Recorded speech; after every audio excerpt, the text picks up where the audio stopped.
We didn't do our normal intro that showing you all the pieces of your control screen, but I just wanted to quickly mention that if you have a question, you can type it in and just make sure you hit send so that we get the question and someone will answer it for you.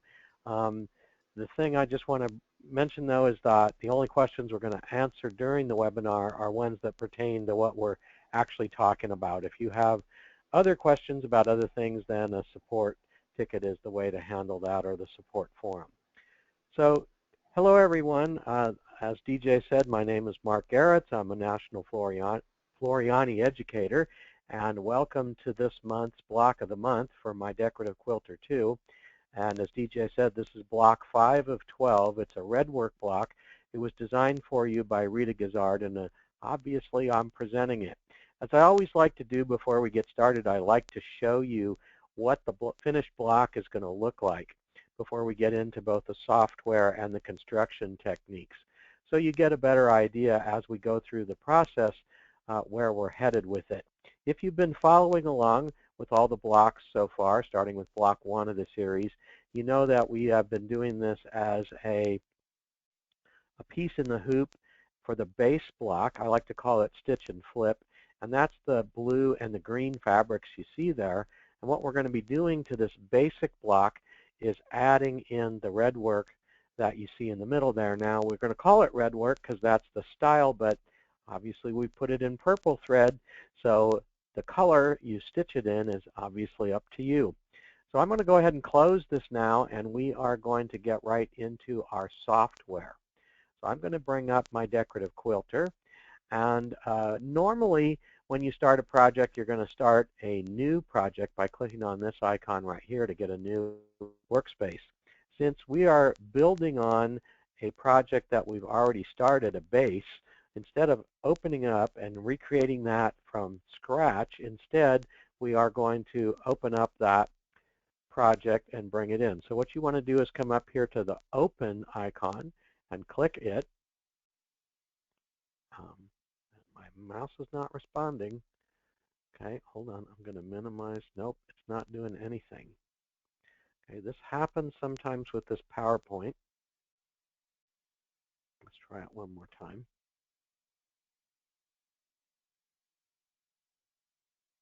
Nope, my mouse is not responding. I apologize. I'm going to close the program here, and I'm going to restart it. So you can talk amongst yourself for a minute, and hopefully this will correct it.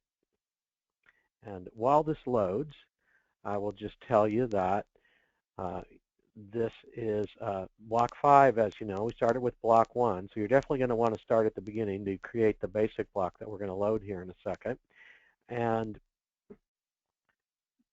we are going to do 12 blocks in this series, so obviously from block 5 to 12.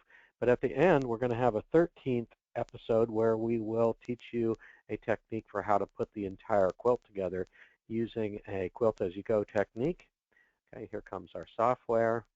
I'm going to go ahead and close this club page, and my mouse is responding again. Good. So we're going to come up here, and we're going to open this up, and you're going to want to navigate to the folder where you stored your beginning block. Now, we started this series in November 2015, so that's going to be in your design folder under MDQ Projects November 2015, and the file that we want is basic block for BLM. This was the finished block, the very first one, but we want the basic block, which was what we saved intermediately in that lesson. So we're going to go ahead and click that, select it, and click Open, and that's going to bring it into our screen here for us. And what we want to do now is we want to make sure that our design window and our properties and everything are set up correctly. And so what you want to do is come up to your ruler bar, and you want to right-click on the ruler bar to open up its properties and our display properties. So when I tell you during this software lesson to right-click, I specifically mean a right-click. If I just say click, I mean a left-click. So what you want to do is check to make sure that you're in inches mode. Show grid should be checked. Snap to grid should not be checked. And then finally come down and click Grid Settings. We want to set our horizontal and our vertical grid settings here to 3 and 3. We want to set our grid major settings the same, so 3s all the way around, so 4 3s, and go ahead and click OK. And basically that's going to make our major grid lines, excuse me, be very, very wide, with our minor grid lines not distracting us. You can see them out here, but they're not going to distract us in the center here. So when we've done that, we're going to start bringing in some elements to create our redwork design. And we're going to do that by using this embellishment icon right here. Now, embellishments are built-in designs that come with my decorative quilter that are open work type quilting designs. And we are going to use one of these to modify into our redwork. Now there's various folders. Now mine went ahead and opened up in the flowers folder that we're going to use because I've been practicing this because I've been in and out of that folder. But if yours opens up somewhere else, like say yours opens up in birds like it tends to, you just want to click the down arrow and come down to flowers and click that. And we're going to use the second flower right here, flower 01B. So go ahead and click that, and the flower design is going to come in. Now it's important to note that these embellishments consist of two parts. They consist of the stitches that we actually stitch out, and outside the stitches, just offset a little bit, is what we call an artwork outline. And that outline is very, very useful for a lot of the things that we do when we use embellishments. Primarily, we use it to knock out the background so that if we were quilt or stipple or texture fill around this element, that we wouldn't go through it. But today we're not going to worry about that. We don't have to worry about that. So we are going to delete that extraneous piece of artwork. And you can see over here in my sequence view, I've got two items. The first one is the artwork. The second one is the stitches. So what you want to do is come here and click on the first item to select just it. And then we're going to delete it by coming up here to our cut icon and clicking that. And that is going to get rid of that artwork so we're not bothered or distracted by it. The next thing we want to do is modify the flower to the size that we want. It should be selected, so all the flower stitches here should be selected. And if you look up here in your Properties box on the Transform tab, you want to go ahead and click that so we can resize it numerically. Before we change anything in these numbers, we want to make sure that Maintain Aspect Ratio is checked and that Inches is checked. So once you've got both of those checked, you want to come up here to the width, and we're going to change the width to 2 inches wide. And you can see when we do that, that it changes the height to 1.92. So it changes proportionally. Notice that nothing has changed over here yet because nothing gets changed until we click Apply. And when it does that, it's going to change that into the size that's going to fit into this quadrant right here. So to make it a little easier, I'm going to just simply move this into place right now so I can zoom in. And what you want to do is position your cursor so that you see this little hand. And you can see if I move it some places where there's not any stitches, it's not a hand anymore. So you want to come in somewhere where it's a hand, and then you want to click and drag this into position. So right now, we're just going to kind of get it close in here. So I'm just kind of put it right in here. And then we're going to zoom in so that we can get this position more precisely. To do that, we're going to use our magnifying glass or our zoom tool. So click it once. Then what we're going to do is we're going to drag a box around this area. And the part we care about is this bottom line and this side line right here. And we want to get all this area in. So I'm going to come right up into here, over to the left just a little bit. And I'm going to click and drag down to the right a box and let off the mouse. And you can see that we've got this line right here showing and this line right here showing. And that's what we want. Now we're going to move this down so that this edge right here touches this line and this edge touches this line. But a common mistake, and I have to admit I do this as well, is that you've just zoomed in and you want to move something and you just start to click like you're going to move it. But you can see our cursor tells us we're still in zoom mode. So if you click and try and drag this now, you're just going to zoom in some more. So you got to come over and click your select tool again to get back to where you can move this. So again, what I'm going to do is I'm going to hover into a place where I've got the hand. And you can see now that it's big, there's lots of places where the hand doesn't appear. I like to use the middle. So I'm going to hover over the middle to where I get that hand. I'm going to click and drag, and I'm going to do the bottom first. So I'm going to line up to the bottom right there. I'm going to get it right on the line. There we go. And you can tell it's on the line because you see how it changes color there? Then I'm going to move over, and I'm going to get right on that other line. And I've come down just a little bit too far. So there I go right there, and I'm going to let off. Now, I've done that with the mouse. If your hand's a little jittery, your mouse is a little jittery, or you want to do this a lot more precisely, you can do it with your keyboard. And there's a way to nudge this design by very small increments around with the keyboard. And the way you do that is by holding down the Control key and using the arrow keys on your keyboard to move what you've got selected around. Now, I apologize that you can't see me doing it, but I'm going to hold down my Control key, and I'm just going to move it up a little bit with my up arrow so you can see how that works. So you can see how I'm nudging it up a little bit. Then I'm going to nudge it back down into position. I'm going to nudge it to where I see that color change there. And now I'm in the perfect position. And I'm going to actually nudge over to the left just one click. There we go. No, maybe I'm going to come back. All right, we're going to leave it right there. All right, so that's how you nudge things with the Control and arrow keys on your keyboard. Now, what we've got here is stitches. And we could modify the outline of this flower, and that's what we're going to do. We're going to modify it when it's in stitches. But in addition to seeing all the things we need to modify, we'll see a bunch of other stuff like the start and stop points and things like that. Those are just going to be a little bit distracting. So in order to work with this a little bit easier, and sometimes you want to do this, we're going to convert these stitches back into pure artwork. And we're going to do that with this one-click icon down here on the bottom. And this is going to convert these stitches back into artwork. So I'm going to go ahead and click it. And now, instead of stitches, what we have are our artwork lines. And what we're going to be doing is we're going to be modifying certain sections of this. And I don't know how well you'll be able to see this at home right now, but you can see that there's some extra lines here, here, here, and here. And what we're going to be doing is eliminating some of those and moving the shapes. Because what we're going to do is we're going to stitch this out not as a single run stitch, which it started out as, but instead we're going to be stitching parts of it out as a bean stitch. And that bean stitch is going to make it appear a lot thicker. And if we had multiple passes of that bean stitch, then it would appear too thick in certain areas.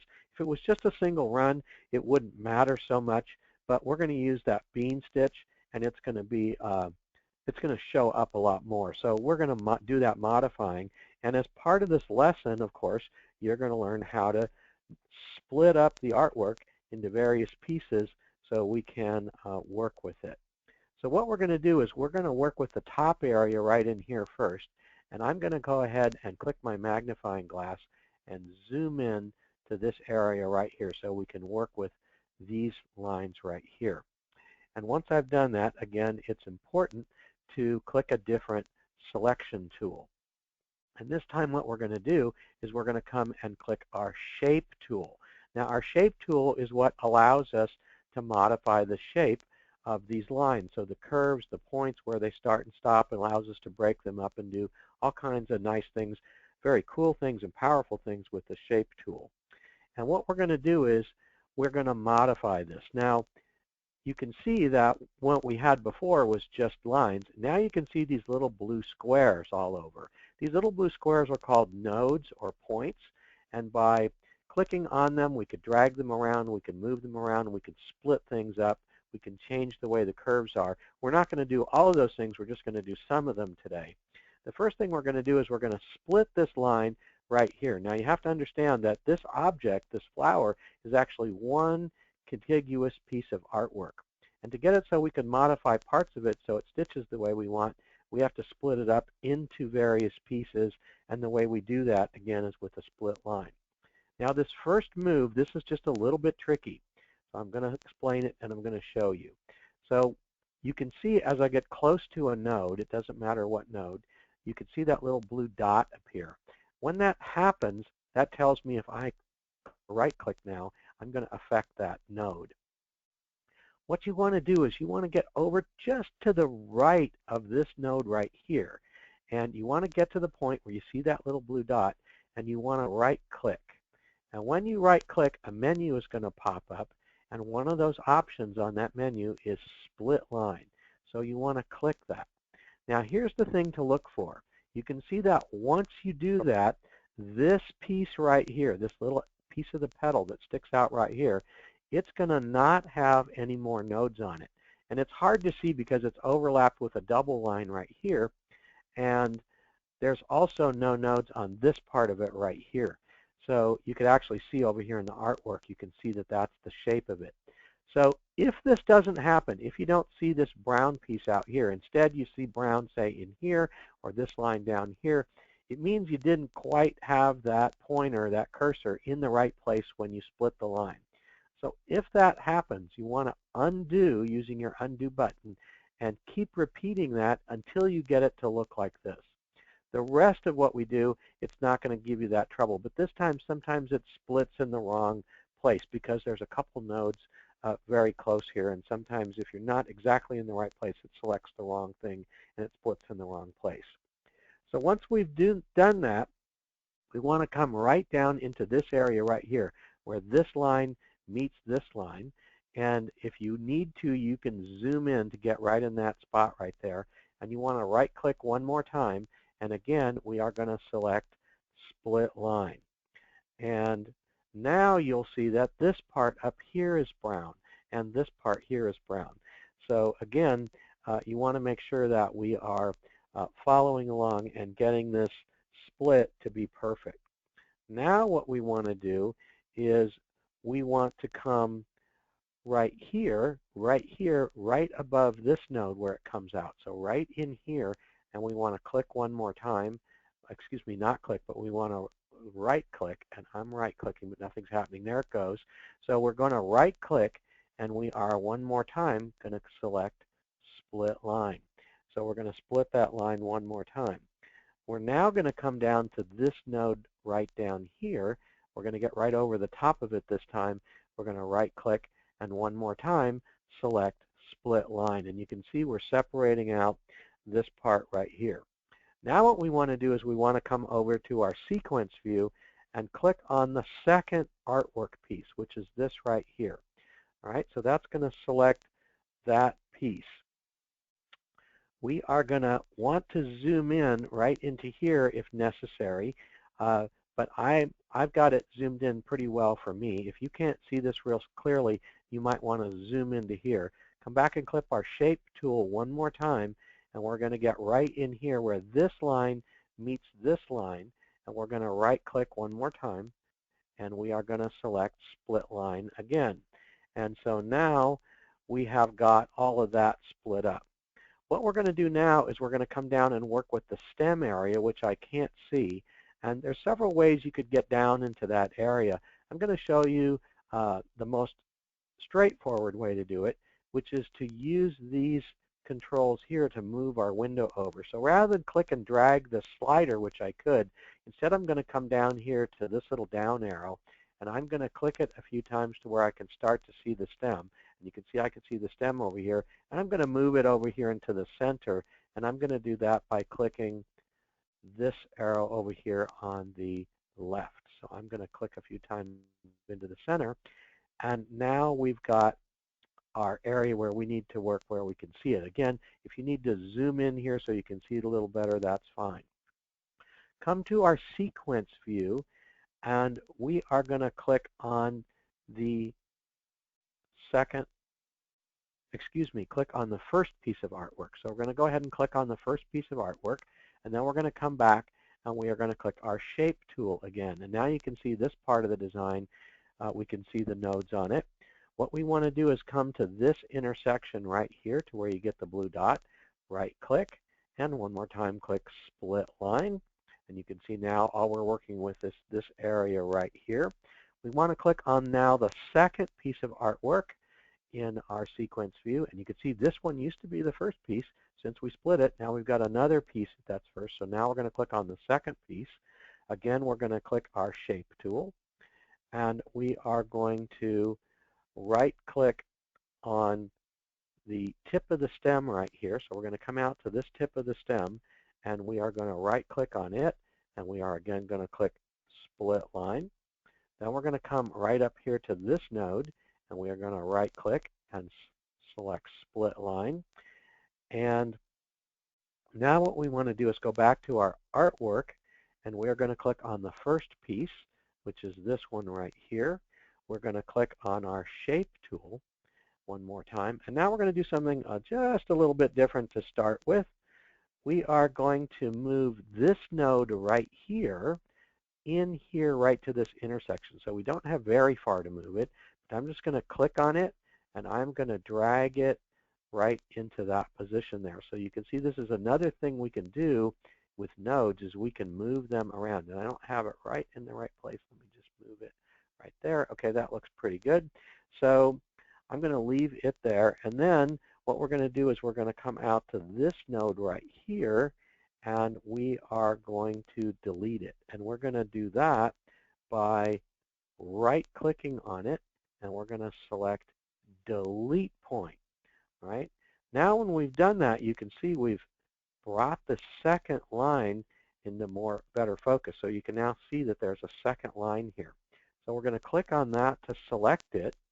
And what we want to do is come to this point right here, and we're going to right-click right there, and we're going to do something different. We're not going to split it. Instead, what we're going to do is we're going to add a point. So we're going to come up right here, and we're going to say Add Point. And that's going to add a point right here. We're going to click and drag that up to match our other point. And then we're going to come out here, and we are going to right-click on this point and delete it. So we're going to come up and delete the point. And what we've done is we've changed our line so that it starts and ends right here. Now you can see there's a little discontinuity in the line here.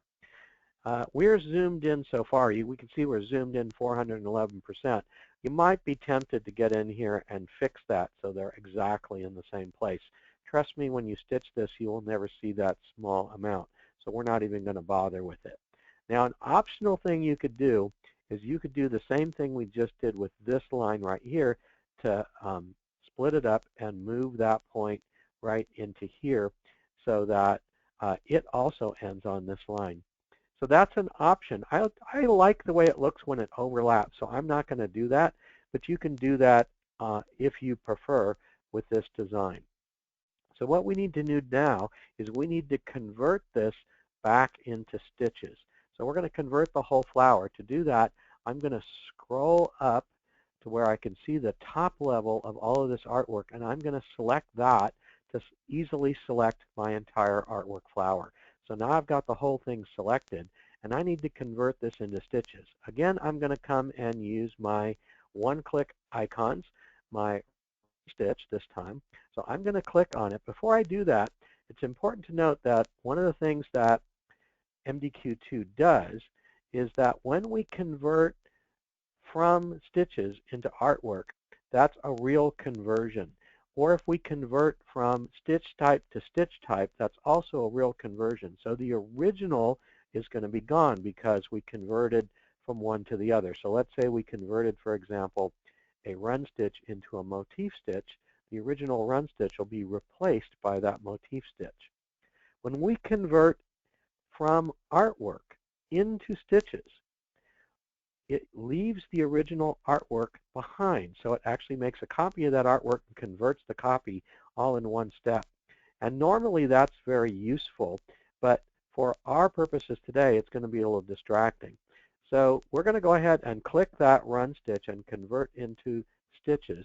And you can see that our artwork is still here, but we're going to delete it. So we're going to come up and we're going to select that artwork one more time.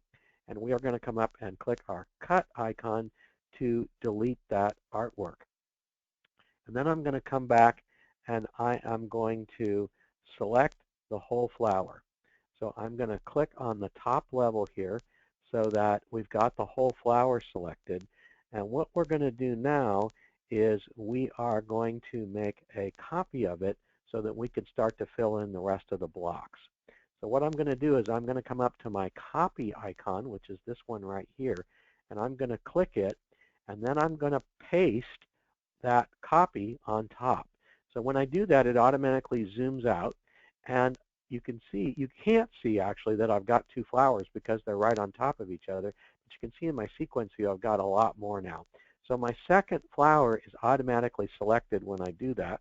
We're going to take advantage of that because what we're going to do is we're going to move it and position it down here. Now you might be tempted to use your flip to flip it down here, but if you do that, and that would certainly work, but if you do that, the sewing sequence isn't going to be optimal. It's going to be a flip sewing sequence, and we want to sew this kind of contiguously from one to another. So instead of flipping it, what we're going to do instead is rotate it. So we're going to come up to our rotate right 45 degrees icon, which is right here, and we're going to click it twice. So we're going to click it once and twice to rotate it into the proper position. Then we're going to hover over it to where we get that hand, and we're going to click and drag it down into position. And so again, I want to line the left edge up with that major grid line and the top up with the major grid line. So I've got it in position right there, and I'm going to let off the mouse, and that looks pretty good. Now again, if you wanted to, you could zoom in and you could use your keyboard controls of doing the control with the arrow keys to move this into position. But I am not going to do that. I'm going to leave it alone because I think it looks pretty good the way I've positioned it. So now we could do that a couple more times to fill in here, but instead we're going to use a shortcut. I'm going to scroll back up to the top, and I'm going to select both flowers by selecting the top level of that particular thread color. So right here, the 765 satin sheet. So you can see I've got both flowers selected. And what I'm going to do is I'm going to copy both of them. So I'm going to click my copy icon again. I'm going to paste both of them. And this time I'm going to rotate those into position. To do that, I've got to do 4 rotates. So I'm going to do my rotate right once, twice, 3 times, and 4 times. And then I'm going to drag it into position. And again, I'm going to get it on the line and on the lines to the right. I'm going to get on the center line, the line to the right. I think that looks pretty good. So I'm going to let off my mouse. And again, you could use your arrow keys to position it more finely. Now I'm going to turn on to 3D mode so you can see what this looks like. And that looks pretty good. That's our block, so we've got it all done. All we need to do now is we need to actually convert some of these stitches. And you know what? I should have done that before, so it's going to be a little bit more difficult. So your presenter screwed up, left out a step, and I'm going to show you a feature I love in the software called the backspace key, or the undo button. So I'm going to undo, undo, undo, undo, undo, undo, undo, undo until we have just one flower. And I'm going to undo one more time so that that is just a single flower. Because what I need to do is I need to convert part of these stitches. It would have been very difficult to do with all of them. It'll be easier to do this way, and then I could just copy and paste my conversions. What we want to do is we want to convert to that bean stitch I've been talking about, and I should have thought of that, but I didn't, so I'm sorry. So we're going to select not all of these runs, but we're going to select only part of them. So we're going to select every other one.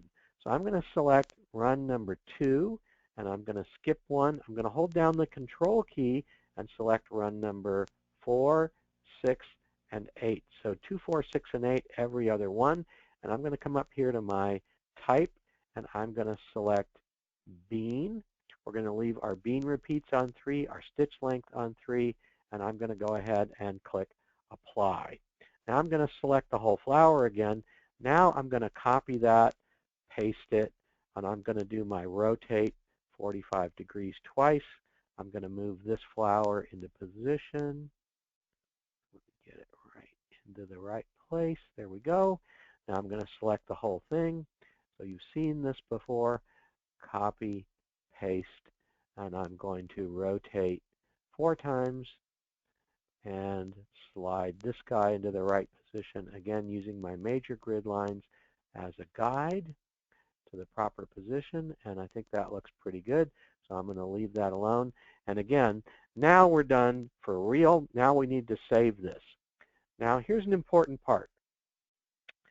If we just simply come up here and click the save icon, since we started out by opening this basic block for BLM, we would overwrite that basic block with this new redwork block.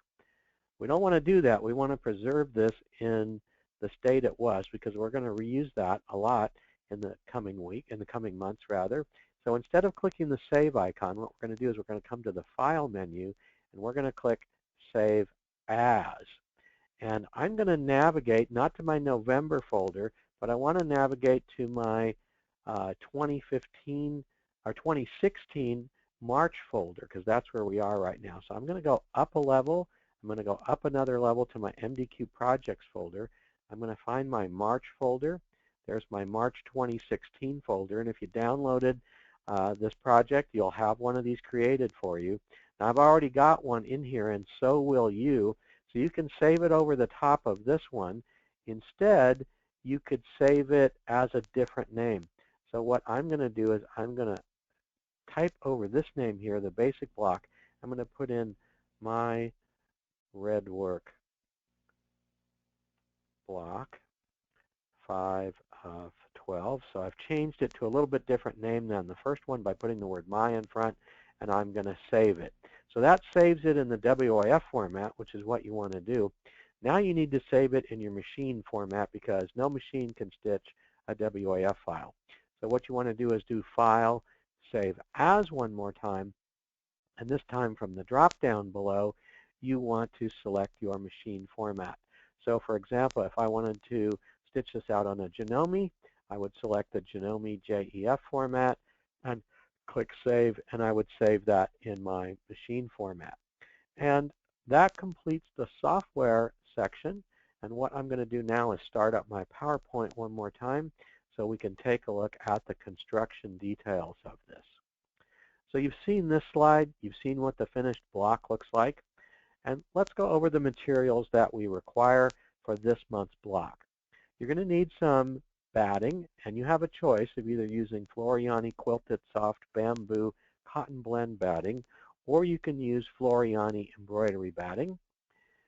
We're going to need some stabilizer to support everything. You're going to want to use Floriani Nylon No-Show Mesh. You want to use the non-fusible. Color does not matter.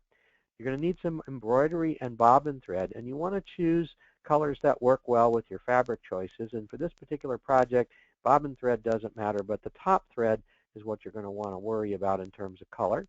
You're going to need some R&K embroidery perfection tape. We affectionately call that the pink tape. And you're also going to need a minimum 6-inch by 6-inch or 150 millimeter by 150 millimeter hoop size. The fabric details for this month's block is basically the same as the basic block. For the batting, you're going to need 4 5.5-inch squares of the batting. For fabric A, that's for the centerpiece, you're going to need 4 4 3/8-inch squares. For fabric B and C, which is going to be the same, just different colors of fabric, you're going to need 4 4-inch squares. You're going to want to cut those 4-inch squares in half diagonally for the corner pieces, and that's going to leave you with 8 pieces of each color. And these quantities that I've just told you, they make all 4 blocks, because you're going to stitch this out 4 times. If you want to see the complete project fabric list, including the yardage required for the whole thing, you want to see the information guide that we included in that November 2015 download. It'll be a PDF file that came along with that November 2015 download. So before we start to embroider, it's important to note that some of the color changes in this design are there simply to make the machine stop between the steps, because we're going to be stitching some placement lines, putting down fabric, stitching seams, stopping, putting more fabric down, stitching another seam, etc. And so you can leave the same thread color in if you want. There's no need to change it just because the machine tells you to. However, if you have a multi-needle machine, it's important to insert those reserve stop commands or manual stops, and you're going to have to do that manually on your machine screen in order to make the machine stop between the colors. If you don't do that, it's going to continue on and pick up the next thread like it normally likes to do, which we normally want for most embroidery, but for this particular type of project, you don't put those in, you won't be able to put your fabrics down. So we're going to go ahead and load the red work block 5 of 12 design into your machine. You want to hoop up a piece of Floriani Nylon No-Show Mesh into your hoop, get it nice and tight, attach the hoop to the machine, and stitch out the first color, which will be the placement line for the batting. So that's the big square you see there. You want to set your batting within the placement lines and secure the corners of the batting as we've shown you here with the pink perfection tape. And you want to go ahead and stitch out the next color, which is going to stitch out the placement lines for placing our fabric down. Once that's done, you want to center fabric A within those lines right side up. And you want to go ahead and then place your fabric B triangles along the placement lines on the top left and bottom right, with the right sides facing downwards on the center of the fabric. And then go ahead and stitch out the next two colors to tack down those two triangles. Once you've done that, you want to press open the two corner triangles like you've shown you here. And next you want to place your remaining two pieces of fabric along the opposite placement lines, right side down, again on the center of the fabric. And you want to stitch the next two colors to tack down those triangles. Then you're going to open those up and press them out. You want to make sure you remove the tape before you proceed. And you want to then change the top thread to the color intended for the quilting stitches if you didn't start out with that color. Next, you want to go ahead and stitch the next color out, which will stitch the quilting stitches. And then you want to stitch the next color, which is going to be the guidelines for the edges of our block and are going to end up being also our trimming guidelines. And then you want to now change the top color for the red work color. And again, that can be red, that can be purple, pink, whatever color you want goes with your fabric. And you want to go ahead and stitch that out. And that's the final part of stitching. Go ahead and remove the block from the hoop. Trim the block to 6 inches square using the guidelines as a guide. And you know, they're inset a bit for the seam allowances, but you want to trim it to 6 inches. And then you want to repeat the entire sequence 3 more times to make a total of 4 blocks. And that'll complete this month's project. We want to thank everybody for attending. We hope you'll use this particular video along with the printed instructions that you downloaded to recreate this project at home.